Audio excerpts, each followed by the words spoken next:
نحمده ونصلي على رسوله الكريم أما بعد فأعوذ بالله من الشيطان الرجيم بسم الله الرحمن الرحيم وَلَقَدْ أَرْسَلْنَا نُوحًا وَإِبْرَاهِيمَ وَجَعَلْنَا فِي ذُرِّيَّتِهِمَا النُّبُوَّةَ وَالْكِتَابَ فَمِنْهُمْ مُهْتَدٍ وَكَثِيرٌ مِّنْهُمْ فَاسِقُونَ ثُمَّ قَفَّيْنَا عَلَى آثَارِهِمْ بِرُسُلِنَا وقفينا بعيسى ابن مريم وآتيناه الإنجيل وجعلنا في قلوب الذين اتبعوه رأفة ورحمة ورهبانية ابتدعوها ما كتبناها عليهم إلا ابتغاء رضوان الله فما رعوها حق رعايتها فآتينا الذين آمنوا منهم أجرهم وكثير منهم فاسقون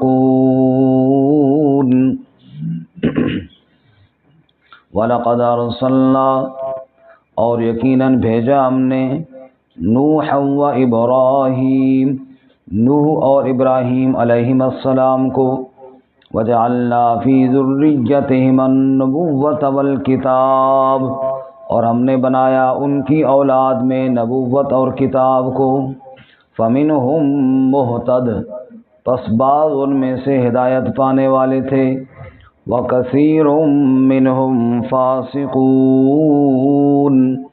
اور اکثر ان میں سے فاسق تھے ثم قفینا علی آثارہم برسلنا پھر ہم نے پے در پے ان کے پیچھے اپنے رسولوں کو بھیجا وقفینا بعیسی ابن مریم اور ہم نے ان کے پیچھے عیسیٰ ابن مریم علیہ السلام کو بھیجا وآتیناہ الانجیل اور ہم نے ان کو انجیل عطا کی وَجَعَلْنَا فِي قُلُوبِ الَّذِينَ اتَّبَعُوهُ رَأْفَةً وَرَحْمَةً اور ہم نے بنایا ان لوگوں کے دلوں میں جنہوں نے اس کی اتباع کی نرمی اور رحمت وَرَهْبَانِيَّةً ابْتَدَعُوهَا مَا كَتَبْنَاهَا عَلَيْهِمْ إِلَّا ابْتِغَاءَ رِضْوَانِ اللَّهِ اور رہبانیت کو انہوں نے تلاش کیا نہیں لکھا تھا ہم نے اس کو ان پر سوائے اللہ کی رضا کی فما رعوها حق رعایتها پس رعایت نہ کی انہوں نے جیسا کہ حق تھا اس کی رعایت کا فآتینا الذین آمنوا منہم اجرہم پس دیا ہم نے ان لوگوں کو جو ایمان لائے ان میں سے ان کا اجر وکثیر منہم فاسقون اور اکثر ان میں سے فاسق تھے سبحان ربک رب العزت عما یصفون سلام علی المرسلین والحمد للہ رب العالمین اللہم صل علی محمد وعلی آل محمد کما صلیت علی ابراہیم وعلی آل ابراہیم انک حمید مجید اللہم بارک علی محمد وعلی آل محمد کما بارکت علی ابراہیم وعلی آل ابراہیم انک حمید مجید معزز سامعین سورۃ الحدید کا آخری رکوع آیت نمبر 26 اور 27 تلاوت کی ہیں اللہ رب العزت ان کے مطابق صحیح بیان کی توفیق عطا فرمائے اور ہمیں قرآن و سنت پر عمل کرنے کی توفیق عطا فرمائے گزشتہ سبق میں ہم نے پڑھا کہ اللہ تعالیٰ نے دعوت اور جہاد دونوں کو بیان فرمایا ہم نے رسولوں کو بھیجا دلائل دیے کتاب اور میزان عطا فرمایا تاکہ لوگ انصاف پر قائم رہیں وَأَنزَلْنَا الْحَدِيدَ فِيهِ بَأْسٌ شَدِيدٌ اور پھر ہم نے لوہا بھیجا جس میں سخت جنگ کا سامان ہے جو دلائل سے نہ مانے پھر اس کے لیے جہاد ہے اور میدان ہے اور بالآخر اس کا قلع کما کرنا ہے۔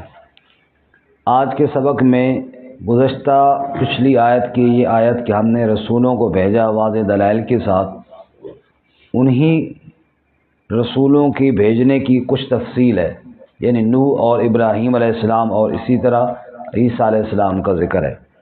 فرمایا جو جن رسولوں کو ہم نے بھیجا، مثلا نوح علیہ السلام اور ابراہیم علیہ السلام، چونکہ نوح علیہ السلام اور ابراہیم علیہ السلام کا ذکر خصوصاً اس لیے کیا گیا کیونکہ جہاد ہوتا ہے اللہ کی وحدانیت کے لیے، اور نوح علیہ السلام وہ پہلے رسول ہیں جنہوں نے شرک کے خاتمے کے لیے اور شرک کے خلاف آواز اٹھائی، کیونکہ نوح علیہ السلام کی قوم سے پہلے باقی گناہ تو تھے لیکن شرک نہیں تھا۔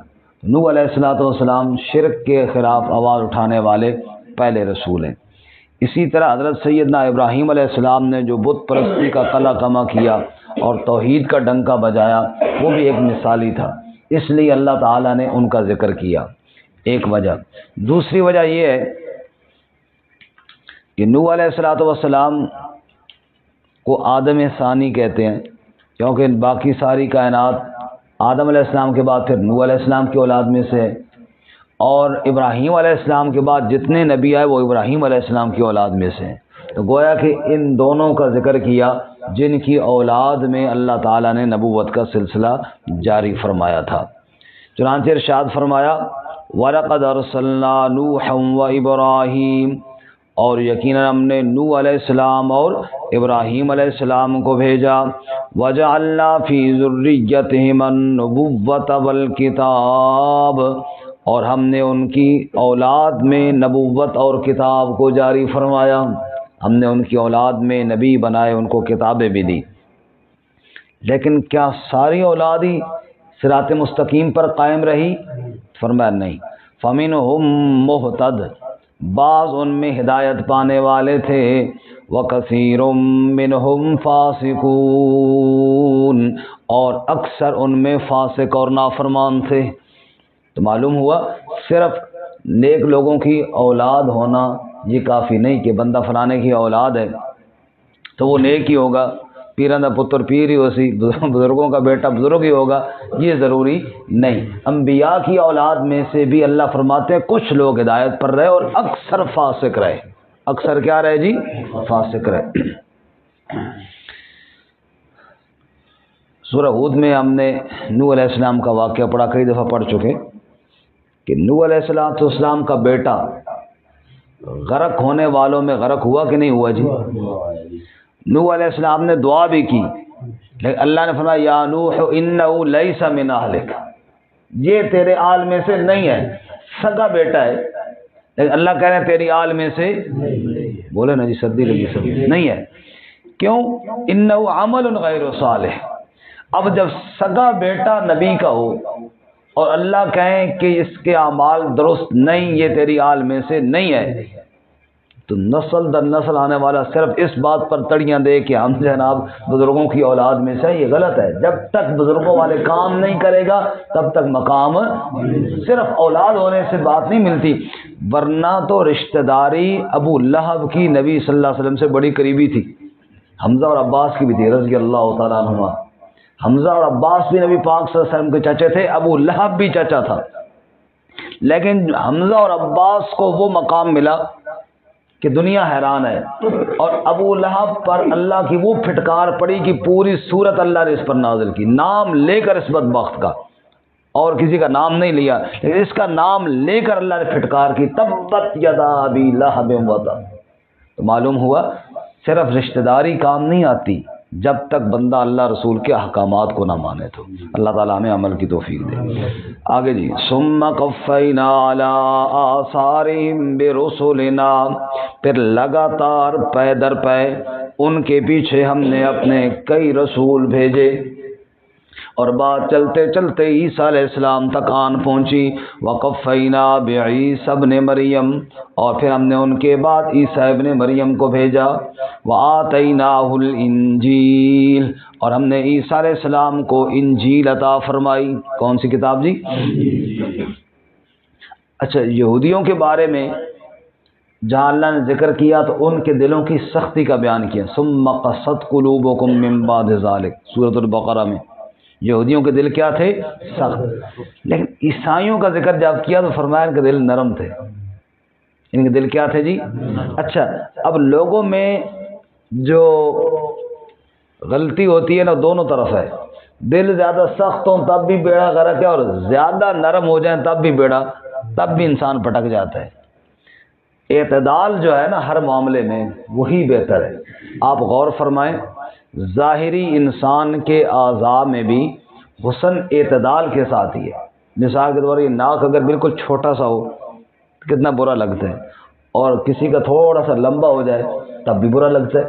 تناسب کے ساتھ جو چیز ہو وہی مناسب لگتی ہے.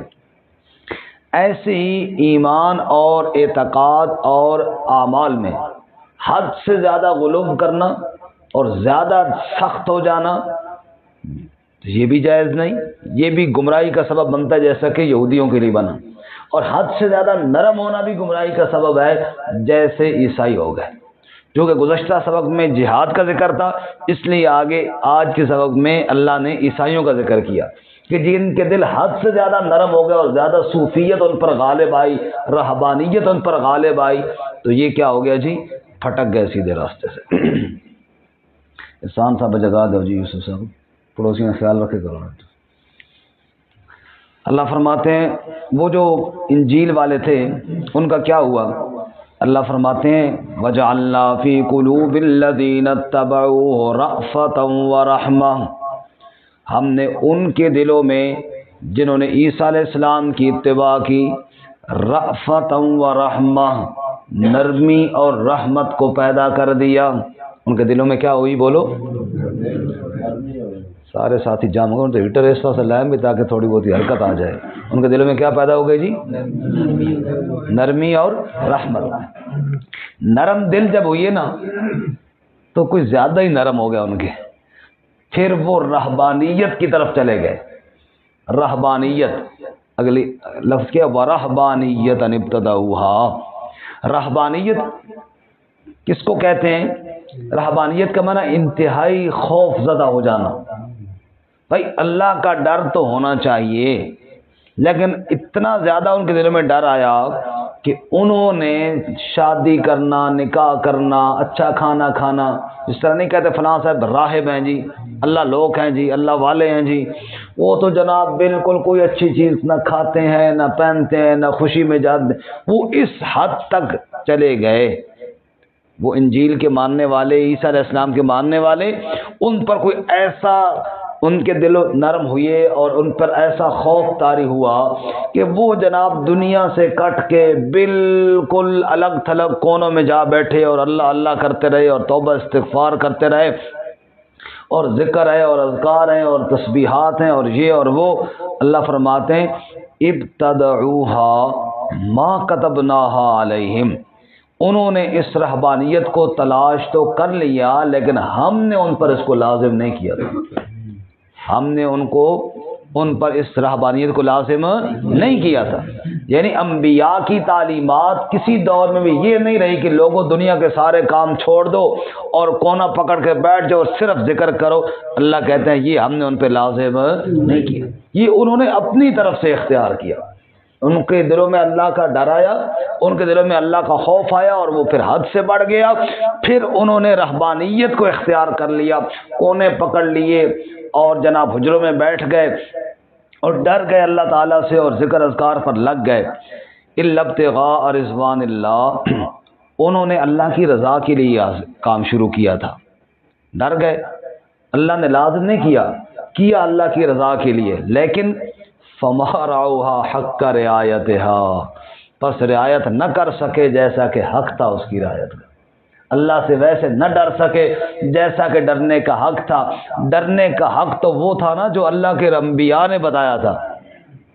اللہ سے ڈرنے کا حق کون سا ہے؟ جو اللہ کے انبیاء نے بتایا. اللہ فرماتے ہیں انبیاء کے راستے کو چھوڑا، ایک الگ طریقے سے ڈرنا شروع ہوئے تو پھر وہ حق ادا نہ کر سکے جو حق ادا کرنا ان پر لازم تھا. نتیجہ کیا نکلا؟ وہ بھی بھٹک گئے. معلوم ہوا کہ ہر وہ کام جو اپنی طرف سے ایجاد کیا جائے، چاہے کتنے ہی اخلاص کے ساتھ کیوں نہ ہو، کتنا ہی بندہ مخلص کیوں نہ ہو، لیکن انبیاء کے طریقے سے ہٹ کر اگر ایجاد کرے گا تو ضرور بھٹک جائے گا، کیونکہ انبیاء کا طریقہ اللہ کی طرف سے وحی والا ہے، وہ اللہ کی طرف سے رہنما اصول ہے، اور میری طرف اور آپ کی طرف وحی کوئی نہیں آتی، لہذا ہم اپنی طرف سے چاہے جتنے ہی اخلاص کے ساتھ کوئی عمل شروع کرے وہ عمل درست نہیں ہوگا۔ ہمارے علاقے کے حضرت جانتے ہیں مولانا اکرم صاحب، رات کو ہم ان کا ذکر کر رہے تھے، کسی بندے نے کہا استاد جی ایسی مسجد میں بیٹھے ہوتے ہیں آپ بھی اور ہم بھی، اشراق کی نماز پڑھ کے جاتے ہیں، بعض ساتھی چلے جاتے ہیں، تو اگر آپ اشراق کی جماعت کرا دیا کریں نا تو مطلب یہ کہ سارے پڑھ لیں۔ استاد اکرم صاحب کہتے ہیں واہ واہ واہ، بڑی زبردست گل تو کہتی، اتنی بہترین گل آج تک کہنے دینے نہیں ہے، گل تیری بڑی مزدار ہے لیکن ہے غلط ہے، لیکن کہ ہے شریعت کے خلاف ہے، گل بڑی مزدار ہے، سمجھ آئی، گل بڑی مزدار ہے لیکن ہے شریعت کے خلاف۔ گل بڑی مزدار ہی کیوں نہ ہو، جب شریعت کے خلاف ہوگی تو پھر اس پر عمل نہیں کیا جائے گا۔ بھئی رہبانیت اللہ کے انبیاء کی تعلیم میں نہیں ہے، لہٰذا اس کی طرف مت جاؤ، ورنہ وہی حال ہوگا جو انجیل کے ماننے والوں کا اور ان عیسائی پادریوں کا ہوا ہے۔ اب نتیجہ کیا نکلا کہ وہ بیٹھ کے کونے پکڑ کے اللہ کا دین برباد ہوتا گیا۔ عیسیٰ علیہ السلام اور رسول اللہ صلی اللہ علیہ وسلم کے درمیان صدیاں بیت گئی، دنیا میں کفر پھیل گیا، شرک پھیل گیا، اور وہ جناب بیٹھے صرف ذکر اذکار پہ لگے ہوئی ہیں، اور پوری دنیا سے گویا کہ دین مٹ گیا، انجیل مٹ گئی، برباد ہو گئی، اور وہ لگے رہے اپنے ذکر اذکار پہ۔ اللہ فرماتا ہے فما رعوہا حق رعایتہا، جو حق تھا اس کو ادا وہ نہ کر سکے۔ اس لیے معلوم ہوا ایک وہ پابندیاں ہیں جو اپنی طرف سے لگائی جاتی ہے، مثلا بعض لوگوں نے لگائے ہوئی ہیں، اب بھی ہے، ایک صوفیاء کا طریقہ ہے، وہ جی فلاں صاحب نے جی ساری زندگی گوشت نہیں کھایا، سنا ہوگا آپ نے بھی، بھائی گوشت انہوں نے کیوں نہیں کھایا، کیا شریعت نے حرام کیا تھا؟ نہیں، پھر انہوں نے کیوں پابندی لگائی؟ اسی کو رہبانیت کہتے ہیں۔ حضرت عبداللہ بن سلام رضی اللہ تعالیٰ عنہ مسلمان ہوئے، صحابی رسول ہیں، یہودیوں سے مسلمان ہو کر آئے، ان کے دل میں یہ بات آئی بھائی چلو وہاں اونٹ کا گوشت ہم نہیں کھاتے تھے یہودیت میں، تو یہاں بھی نہیں کھائیں گے، کوئی اسلام نے یہ فرض تو نہیں کیا نا بندہ مسلمان ہو اور فوراً اونٹ کا گوشت کھائے، تو میں یہ پابندی لگاتا ہوں اپنے اوپر کہ اونٹ کا گوشت نہیں کھاؤں گا، باقی شریعت پر عمل کروں گا سارے۔ اللہ تعالیٰ نے آیت نازل فرمائی یا ایھا الذین آمنوا ادخلوا فی السلم کافہ، اے ایمان والو پورے کے پورے اسلام میں داخل ہو جاؤ، یہ اپنی طرف سے کوئی پابندی لگانے کی اجازت نہیں۔ اس لیے فلاں صاحب نے بادشاہ بہو اللہ والے ہیں جی، کیوں جی انہوں نے شادی نہیں کی تھی ساری زندگی، بھائی اللہ والے چنگے، بھائی اللہ کے نبی پاک صلی اللہ علیہ وسلم سے بڑا اللہ والا تو کوئی نہیں، حضور صلی اللہ علیہ وسلم کی النکاح من سنتی، حضور کہتے ہیں نکاح میری سنت میں سے ہے، وہ اللہ والے نے جناب نہیں کی، شاید وہ کوئی مسئلہ ہو الگ بات ہے، لیکن اگر بیمار نہیں تھا تو اس کو تو کرنی چاہیے تھی۔ تو سنت کے خلاف عمل کر کے وہ اللہ کو راضی کس طریقے سے کر رہا ہے؟ یہ وہی رہبانیت اختیار کر رہا ہے۔ تو فرمایا نہ، رہبانیت کو انبیاء کی تعلیمات کے ساتھ مت جوڑے۔ شروع میں تو ان راہبوں نے یہ کام کیا کہ جناب ہم بھی اللہ کو بھی راضی کریں گے انبیاء کی تعلیمات، لیکن پھر جب بندہ اکیلا بیٹھ جائے اور انبیاء کی کتاب کو پڑھنا ہی چھوڑ دے تو پھٹکے گا ہی، پھر انبیاء کی تعلیمات تو مٹ جائیں گی، پھر اپنے کئی طریقے بیچ میں آ گئے، تو نتیجہ یہ نکلا کہ بدعات اور رسومات ان میں پھیل گئیں اور دین اللہ تعالیٰ کا ان سے دور ہو گیا۔ رسول اللہ صلی اللہ علیہ وسلم نے ایک شخص کو دیکھا، بس بات ختم کرتے، آپ صلی اللہ علیہ وسلم واعظ فرما رہے تھے حج کے موقع پر، جب حضور حج کے لیے آ رہے تھے، ایک شخص کو دیکھا وہ دھوپ پہ کھڑے ہوئے، آپ صلی اللہ علیہ وسلم نے پوچھا بھائی سخت گرمی میں یہ بندہ دھوپ پہ کیوں کھڑا ہے؟ کہا جی اس نے منت مانی ہوئی ہے کہ پیدل حج کروں گا، سواری پہ سوار نہیں ہوں گا، اور سارے دن دھوپ پہ رہوں گا، سائے میں بھی نہیں بیٹھوں گا، یعنی مشقت زیادہ ہو تاکہ اللہ راضی ہو، مقصد تو یہی تھا نا، پیدل حج کروں گا، سواری پہ سوار نہیں ہوں گا، دھوپ پہ رہوں گا، سائے میں نہیں بیٹھوں گا، اور روزہ بھی رکھوں گا۔ آپ صلی اللہ علیہ وسلم نے فرمایا اس کو کہو سواری پہ بھی سوار ہو جائے، سائے میں بھی بیٹھ جائے، البتہ روزے والی منت اپنی پوری کر لیں۔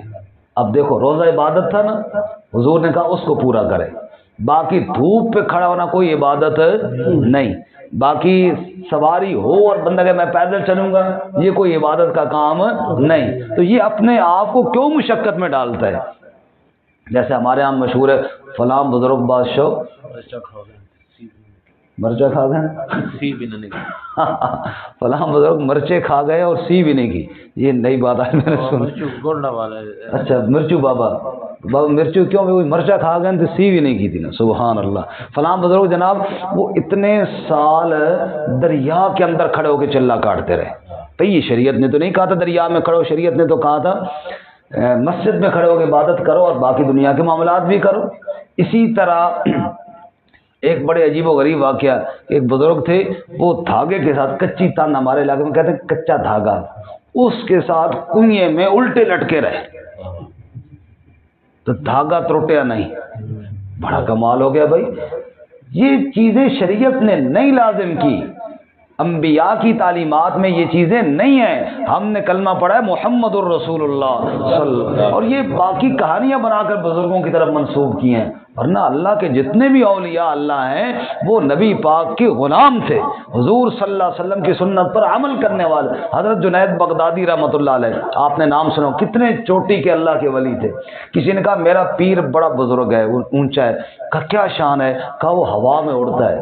جنید بغدادی نے فرمایا مکھی اور مچھر نہیں ہوا میں اڑتے، اگر ہوا میں اڑنے سے کوئی ولی بنتا تو مکھیاں اور مچھر سارے کیا ہوتے؟ اور یہ ڈینگی صاحب تو ماشاءاللہ بہت بڑا سردار ہوتا۔ فرمایا یہ تو کوئی کمال نہیں، کہا کوئی اور بتاؤ؟ انہوں نے کہا جی وہ پانی پر بھی چل لیتا ہے۔ حضرت نے فرمایا مینڈک سارے نہیں پانی پہ چلتے، ڈڈو سارے ولی ہوندے اگر اس طرح کام ہوگا۔ کوئی اور بات بتا۔ انہوں نے کہا حضرت پھر آپ ہی بتائیں پھر ولی کون ہوتا ہے؟ کہا ولی وہ ہوتا ہے جو محمد مصطفیٰ صلی اللہ علیہ وسلم کا غلام ہو، وہ ولی جو اللہ کے نبی صلی اللہ علیہ وسلم کی سنت کی اتباع کرنے والا ہو، وہ اللہ کا ولی ہوتا ہے۔ باقی تو سارے جناب شعبدے ہیں، اس لیے اللہ تعالیٰ فرمایا یہ رہبانیت ہم نے نہیں لکھی تھی ان پر، انہوں نے اختیار کر لی اور ان انبیاء کے طریقے کو چھوڑے۔ یہ فلاں صاحب جناب یہ کیا کرنا، ذکر کر رہے ہیں، نہ ہوں کرنا نہ ہاں کرنا، یہ کیسا ذکر کر رہے ہیں؟ یہ سانس روک کے ناک کے ذریعے ذکر کر رہے ہیں۔ یہ ابھی ہے ہمارے اسلام آباد میں باقاعدہ ہے، سانس روکا ہوا ہے اور یہ ناک میں نہ اللہ کا نام لیا نہ رسول اللہ پہ درود پڑا، اور یہ ناک کے ذریعے کوئی پتہ نہیں اندر اندر ہل رہے ہیں اور ذکر کر رہے ہیں۔ یہ جناب یہ کیا ہے؟ یہ اس کو شریعت نے لازم نہیں کیا۔ بات اسی میں خیر ہے، طریقہ وہی بہتر ہے جو اللہ کے رسول صلی اللہ علیہ وسلم نے، حضور نے فرمایا یہ کلمات پڑھو۔ حضور نے تو نہیں کہا کہ جناب ان کو نہ پڑھو اور یوں تصور کرو، تصور کرنا چاہیے، دل کی کوشش ہونی چاہیے، لیکن اس کا مطلب حد سے زیادہ تجاوز کرنا کہ شریعت پیچھے رہ جائے اور بندہ آگے نکل جائے، یہ والا کام نہیں ہو، یہ رہبانیت ہے۔ اللہ فرماتے ہیں انہوں نے اس کو اختیار کیا، پھر اس کا حق بھی نہ ادا کر سکے۔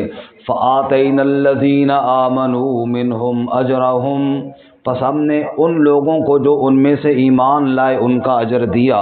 وَكَثِيرٌ مِّنْهُمْ فَاسِقُونَ، ان راہبوں میں بھی پھر اکثر فاسق ہی ہو گئے، اکثر اللہ تعالیٰ کو بھول ہی گئے، شریعت رہ گئی پیچھے، انبیاء کی تعلیمات رہ گئیں پیچھے اور وہ اور کاموں میں لگ گئے۔ آخری بات، 3 بندے رسول اللہ صلی اللہ علیہ وسلم کے ازواج کے پاس گئے، حدیث میں بڑا صحیح واقعہ ہے۔ رسول اللہ کی عبادت کے بارے میں پوچھا، اپنے دماغ میں جو سوچ کر گئے تھے کم سمجھا۔ ایک نے کہا میں آئندہ شادی نہیں کروں گا، نبی پاک جیسے ہم تو نہیں ہیں۔ دوسرے نے کہا میں ساری رات عبادت کروں گا۔ تیسرے نے کہا میں ہمیشہ روزہ رکھوں گا۔ رسول اللہ صلی اللہ علیہ وسلم کو پتہ چلا، آپ نے تینوں کو بلایا، تم نے اس طرح باتیں کی ہیں؟